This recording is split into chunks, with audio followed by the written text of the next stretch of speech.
மனம் பதறி அல்ல, மன உருக்கத்தோடு தேவ சமூகத்திலே நாம் காணப்பட வேண்டும்.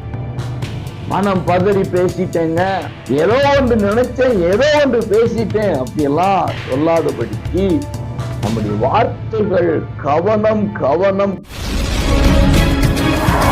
ஆவிக்குரிய அன்பு உறவுகளே, உங்களை மனதார வாழ்த்துகிறேன். பிரசங்கி 5:2 மனம் பதறி ஒரு வார்த்தையும் சொல்லாமலும் இரு. வானம் அவருடைய சிங்காசனம், பூமி அவருடைய பாதபடி.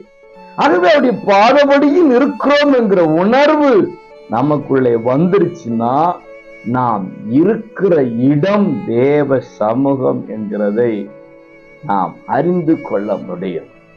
ஆக மனம் பதறி அல்ல, மன உருக்கத்தோடு தேவ சமூகத்திலே நாம் காணப்பட வேண்டும்.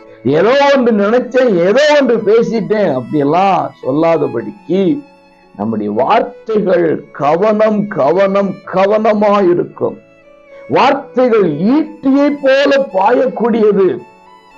ஆகவே மனம் பதறி அல்ல, மனம் திரும்பி மன உருக்கத்தோடு, மனம் பதறி அல்ல, மன மாற்றத்தோடு, மனம் எங்கேயோ அல்ல, மனம் தேவனோடு என்கிறதான நிலைப்பாடிலே தேவ சமூகத்திலே இரு என்று வேதம் சொல்லுகிறது.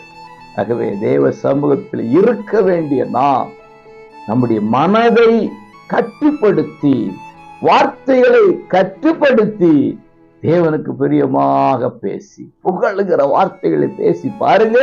கர்த்தர் பிரியப்படுவார், ஆசீர்வதிப்பார். தீர்மானிப்போம். God bless you.